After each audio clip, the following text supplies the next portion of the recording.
Good evening, everyone. It's time for the seventh inning stretch. We're not going to baseball games these days, but for those of you who have been sitting in your chairs all day, it might be time to get up and stretch just a little bit. Deanne is going to be beginning her talk in just a minute. I know I'm doing this and this. um, and I wanted to see if there were any other housekeeping issues that people had before we transition to Deanne's presentation. You can drop them in the chat. We are recording all of these presentations. We will be putting up a site where you can see them all again, and we'll be back in touch with regards to the PD certificates for the meeting today. I wanted to reiterate again that we've had about 1,200 social studies educators as part of this conference today, which is amazing. You guys are a passionate, smart, inspiring community, and it's such an honor to be part of that community. And I want to one more time thank Ed Metz for being the instigator for today's conference and helping pull us all together. He is truly a gift to American education, and the Department of Education is very lucky to have him as part of their team. So I'm going to start by introducing Deanne, and we're so excited to hear you. I can't wait to hear your talk. Deanne is an engineer, a television host, and a founder and CEO of Future Engineers. She leverages her technical knowledge with her entrepreneurial skills to challenge students to innovate. Future Engineers inaugural competition developed with the ASME Foundation and NASA produced historic achievements, including the first student-designed 3D print in space. Her company has since become a U.S. Department of Education SBIR awardee and was selected by NASA to host the Mars 2020 Name the Rover contest. And I just have to give a little shout out to our local engineers. Several of the rovers that have gone to Mars have had their lenses ground here in the Rochester area, the home of many of the best optics and photonics companies in the nation. And so when we get to see, and we did the corrective lens for the Hubble telescope, we gave the Hubble a contact lens. So super excited to hear about your work with the rover. And without further ado, I'm going to turn this over to Deanne. Thank you. Can everyone hear me? Yeah? All right, okay.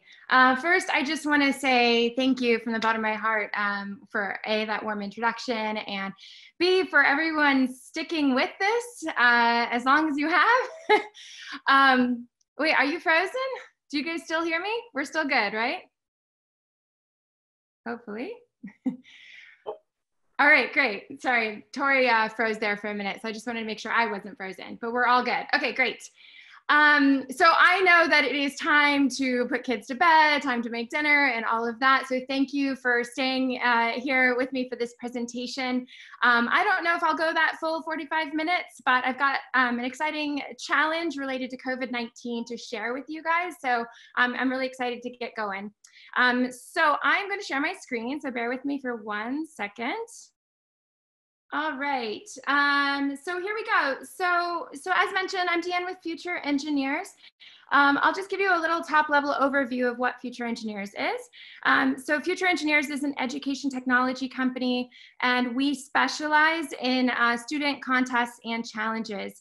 So we operate those student contests and challenges via an online platform. I put in the chat box earlier our website, which is futureengineers.org. So if you want to go ahead and check that out, you can. So essentially we operate an online platform where we issue national contests and challenges. These challenges are offered free for students. This was before COVID-19 and will be after COVID-19. So anyone can participate, whether you're just a curious kid at home that stumbles upon this challenge and you want to do it, you can register on your own.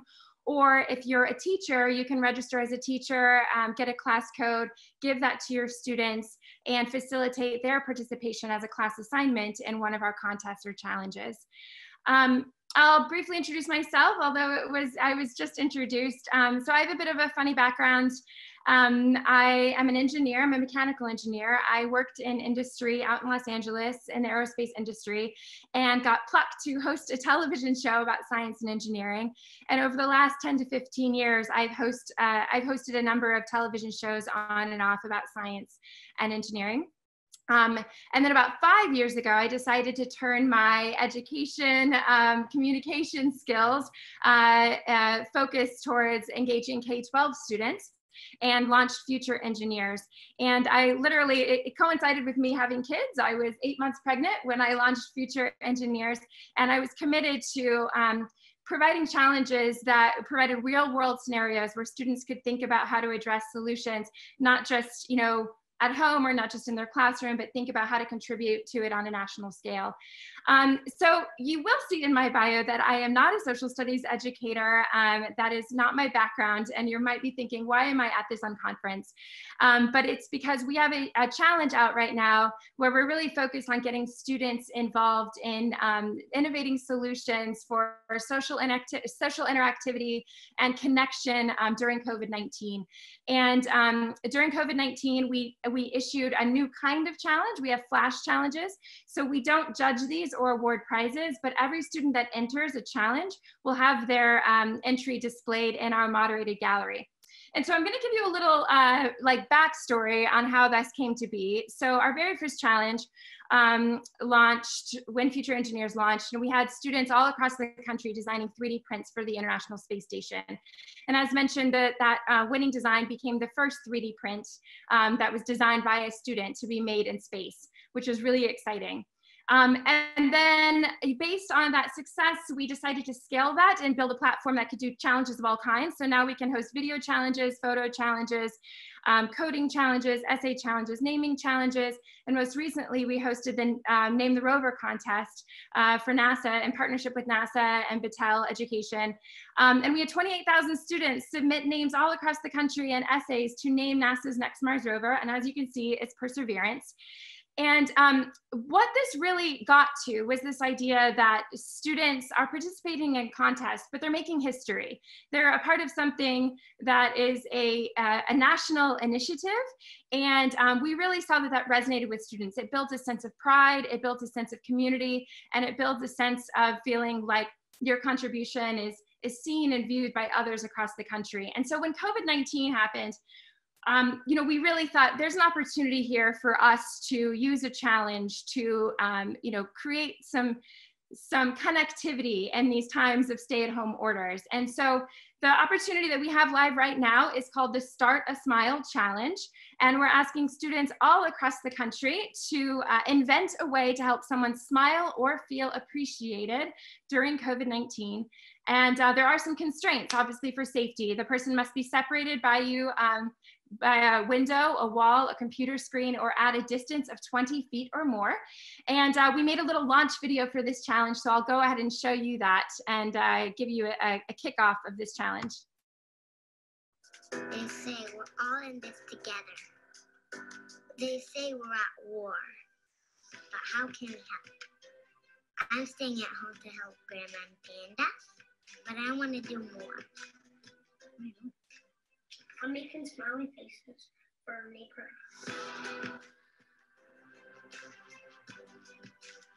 If you are a K-12 student, your challenge is to invent a way to help someone smile or feel appreciated. The person must be on the other side of a window, a wall, on a computer, or at least 20 feet away.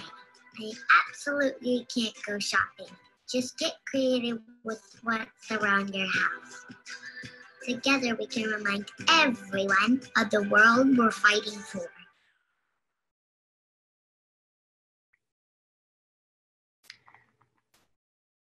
All right, we have a couple questions here. Can you share the YouTube link? Yes, that would be awesome if I had it right now. If you go to futureengineers.org/startasmile, it's right there. It's embedded right there at the top.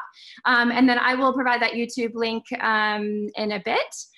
And then another question, is this connected to Future City or Future Engineers competitions in Michigan? So we are not connected to Future Cities. That is different. I am not sure about whether it's connected to the Future Engineers competitions in 2009 and 2010. No, that would not be us because we were not around back then. So, all right, we are going to keep going. So what I'm going to do now is I'm going to break out of the PowerPoint and I'm going to go just to the website. I'm going to kind of walk you through the different resources that are there for you to kick this challenge off in your class and get your students engaged. And there are different ways that you can approach this. You can really take a maker approach and encourage kids to build and get hands-on. You could take an artistic approach. You could take a coding approach. So let me break free of this PowerPoint real quick and go to our website. So hold on one sec. All right, does everyone see that? Thumbs up? We're good? Okay, so here you can see this is the challenge page. And if you scroll down, first you see the challenge prompt. And we see the deadline, so it's June 1st. So I encourage your students to do this. It's a great kind of end of year project, so go ahead and get involved. So we have the challenge prompt up at the top, and then you can see it's full K-12. So I know that that video that we launched skews a little young, but know that this is an opportunity that's open to full K-12. So if you have high school students, you're definitely more than welcome to step up to the challenge.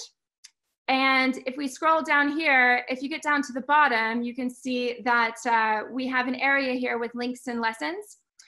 So essentially everything we've put here is focused on the engineering design process. Because it is so open-ended, we've really just honed in on the engineering design process as a central theme for this challenge. I will click Design Challenge 101 just to show you one of the design process graphics. I'm not sure how familiar you all are with the design process. There's a few different variations of it, but in essence, it's a similar series of steps, and there involves a lot of iteration. So we're encouraging students to go through these steps first by identifying the problem, and that also includes identifying constraints. So, you know, the problem, I think we all know, the concerns of that we have during stay-at-home orders, the concerns we have with connectivity right now, with social engagement. But on top of that, you need to also layer on the constraints of safety. It's imperative that when students are doing these activities that they make sure they're at distances that are safe, and they're learning how to be safe during all these activities. So as well, I should add that you're welcome to add your own constraints. If you really want to steer this to be coding only, then you can do that if you want to add your own constraint to the challenge. Brainstorm and research. So I'm actually going to attempt to do an interactive brainstorming session with all of you via the chat. So we'll see how this goes. But I'm going to pop out and show you our brainstorming section. So if students aren't really sure where to start, we have these areas on the site here where they can kind of explore different ways that they could tackle the challenge. So we don't give answers, but we provide different verticals that they might consider for how to create their solution. And I should say that when they create their solution, ultimately they document it with a photo and with text. So I'm gonna show you real quick the gallery of entries here. So you can see all the different types of solutions that we're getting, and students are documenting them with a photo. So even if they do a video project, you know, they just document it with a photo and send it to us, and then we share that with our entire gallery. That said, I encourage you within your own classroom settings to have a session where students can share their whole project in a bit of a show and tell session. So if we go back to these brainstorming areas, I'm going to throw this out to you guys, and we are going to have a bit of a brainstorm session on different solutions you think could start a smile or help someone feel appreciated. And we're going to start with, let's see what vertical we want to start with. Let's start with high tech. So our area says have access to tools, computer software, 3D printer, robotics, invent something complex that does a simple task, invent something simple that results in complex emotion. Almost any invention will make people happy. And as always, use parent supervision with tools. So let's think about high tech. If you have any ideas, go ahead and throw them up there of different solutions you think that a student might have access to at home to create to start a smile.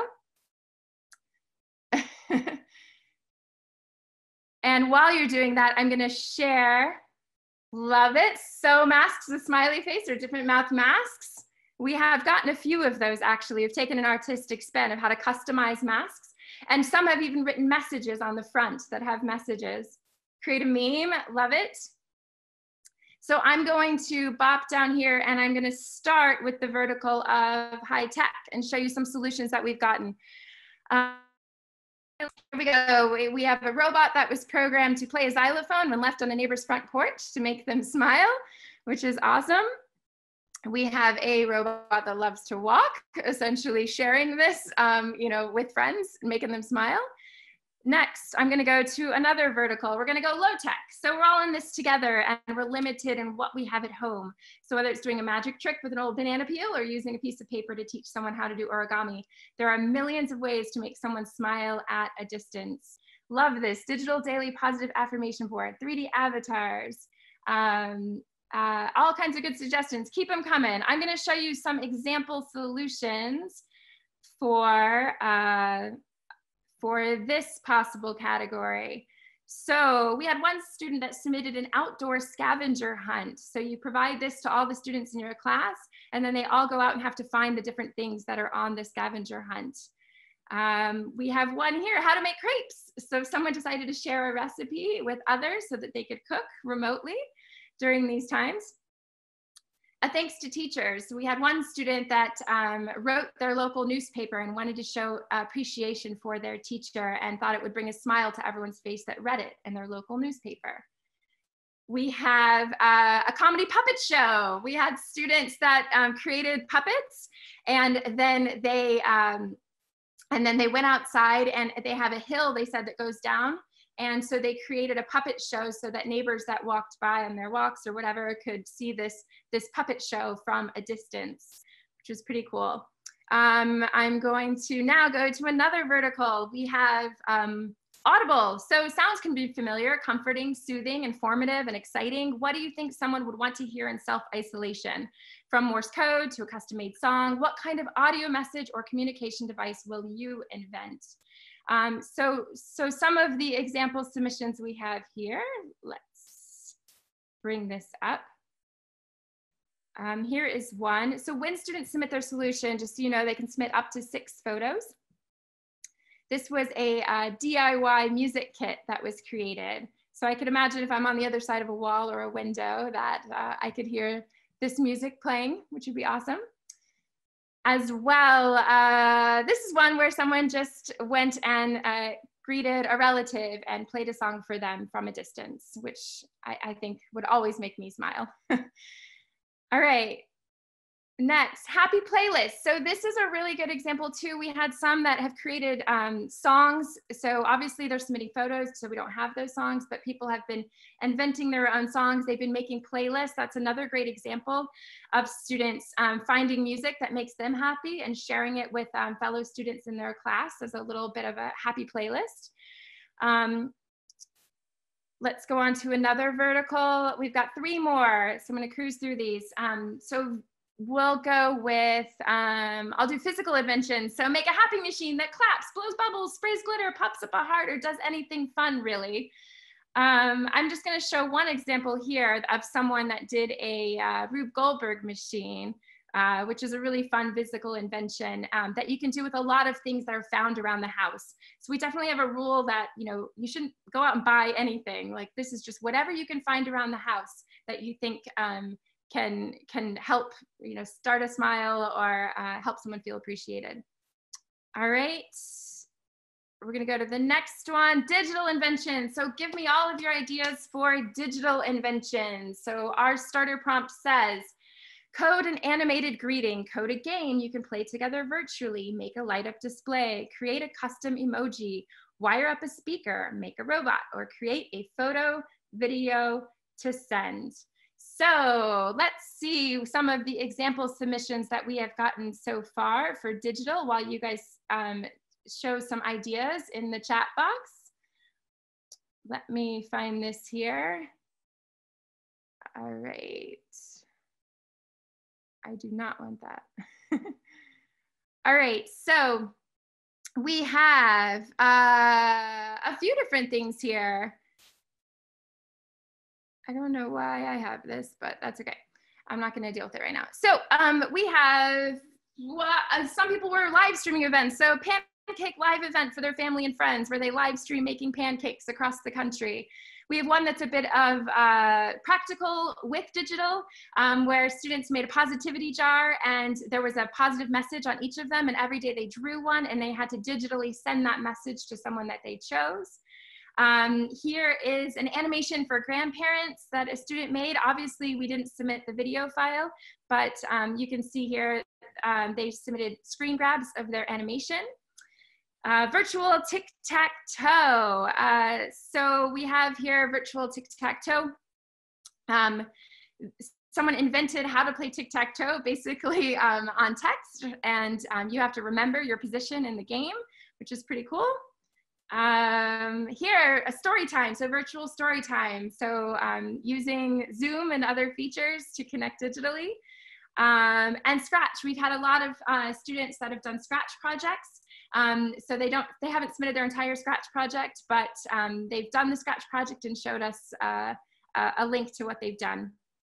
And then last but not least, we are gonna do our last vertical, which is visual. So let me find that one.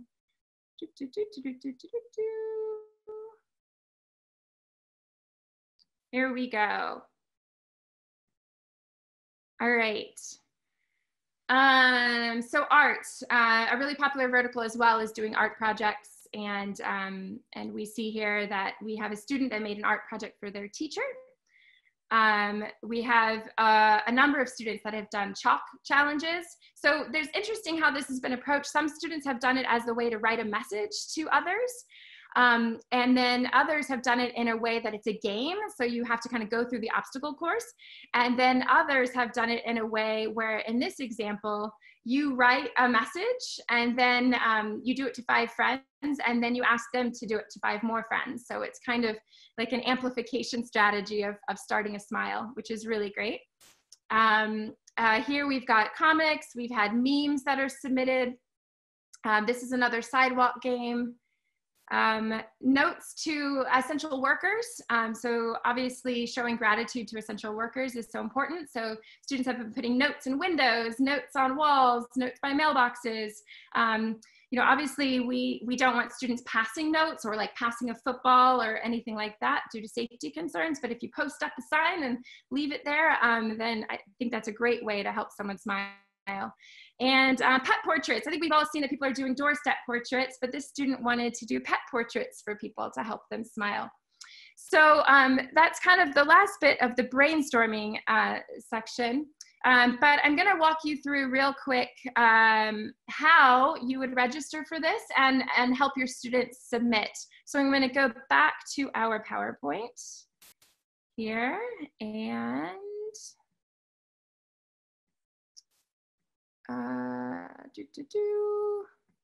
I am clearly not good at Zoom because I need to go back to my full screen, but I can't. Does anyone just give me a shout out on how to move this top bar? Let's see. There we go. Just move it. Okay, that's a good solution. Here we go. Play from current slide. This is my first Zoom webinar, so thanks for bearing with me. I'm gonna be a pro by the end of this. So, nope, that is not working. Hold on one second. There we go. Okay, so how we register. So with future engineers, we're gonna go up to the side and there's a button at the top. I'm in the PowerPoint, so you don't see it, but there's a button up at the top where you can register. And you just follow the steps as a teacher to register as a teacher.